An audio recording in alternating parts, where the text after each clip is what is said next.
Okay, yo, what's up, everybody? Yeah? And now you're here? No, well, I'm here because I live here. Not because my English brought me here.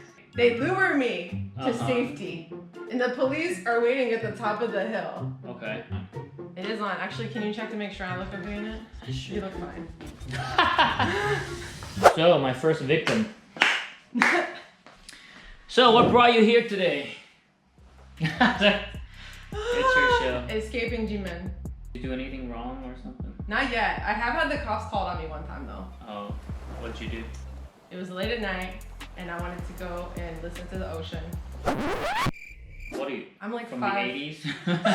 Listen to the ocean? Oh, you know you can download that from some kind of app. It's not the real thing. So I live like a 5-minute walk from the beach. So I go down to this area where there's this like really awesome ledge that you can overlook the ocean. And there's like this party happening up at the top of the hill. Right. And also somebody had driven up the hill. And so I think this little old woman called the police on me. So I'm down there, I'm looking at the ocean, I'm chilling, and this group of guys comes down and they're like, oh, hi, like, what are you doing here? Like, it's not safe here. And I was like, guys, I'm fine. I'm just chilling. And they're like, do you want to have a beer with us and like hang out? And I was like, It's not safe to be alone, but it's okay to be with us. And I was like, okay, fine. And so they lure me to safety. And the police are waiting at the top of the hill with them. And they like asked for my ID and I was like, what is going on? I was like, I was freaking out. I was like, what is wrong? Like, I don't understand. And now you're here? No, well, I'm here because I live here. Not because my English brought me here. But I was working at a restaurant in Oklahoma for about 3+ years. I think that helps a lot. When I meet a group of girls and I would go over and then, because everybody will be on their phones or just looking down, not looking at you. And I notice how when you go to American restaurants, all the servers will introduce themselves. Like, hi, my name is Kayla. I will be taking you, stuff like that. So I picked that up and I would use it by saying like, hello, my name's Jennifer. I'll be your waiter, or something like that. And I promise you, everyone looks up. Your name is Jennifer? What happened?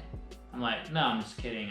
And then when you break the ice, it's very easy to talk to everybody else. So I definitely practice a lot while dishing out plates. And yeah, people sometimes don't understand how I'm able to lure people into my comfort zone. It's a lot of that has to do with how you convince people to do what you want. Sometimes you just have to, you have to know how to talk to them. Yeah. And I think that's one thing I noticed, that a lot of our viewers, they want to make friends, so to speak, with foreigners, but I notice how they don't really know what to say.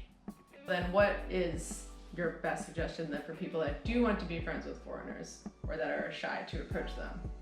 There's no such thing as a script where you can follow. That's what I think, because everyone is different. For example, like when you're young and stupid, you try to learn pickup lines, but they don't always work because the person you use that to sometimes right? What are you talking? Yeah, exactly. Like, bro, come on. Right. So no one can tell you how to talk to people. You just have to use yourself to go through it, and then you will know, okay, maybe I should tone it down, or maybe I should talk about something they might be interested in, and maybe I shouldn't always ask them, are you from the US? Because not everybody is from the US.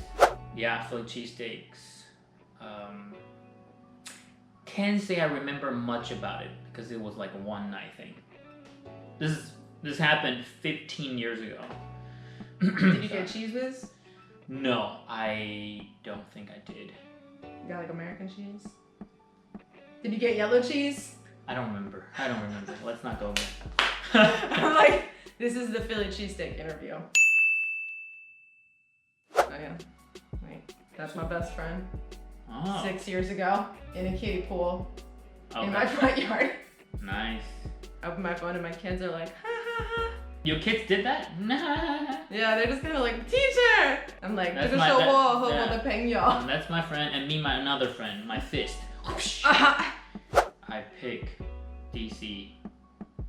DC. Yeah. No, it's just Marvel's doing too well, and I always feel for the little guys. Like that's why I feel like I always want to do stuff with people that's not getting enough attention. I don't like to hang out with the popular kids. I like to hang out with the.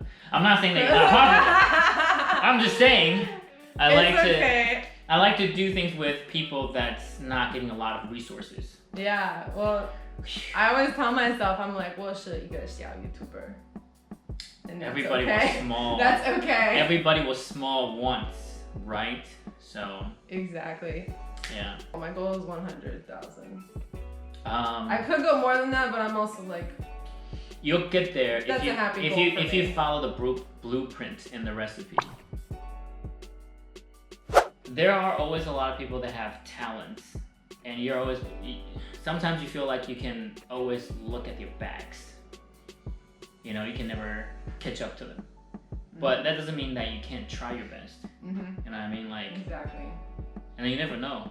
I mean, somehow I'm sitting here today interviewing Johnny. Which is not something that, it's not really a big deal or anything. It's just what happens in the basement stays in the basement. Well, this is the video. It is over. Thank you for having me, Johnny. Or you should be thanking me for having you. No, I'm not gonna do that. Yeah? And now you're here? No, well, I'm here because I live here. Not because my English brought me here. They lure me to safety. And the police are waiting at the top of the hill. Okay.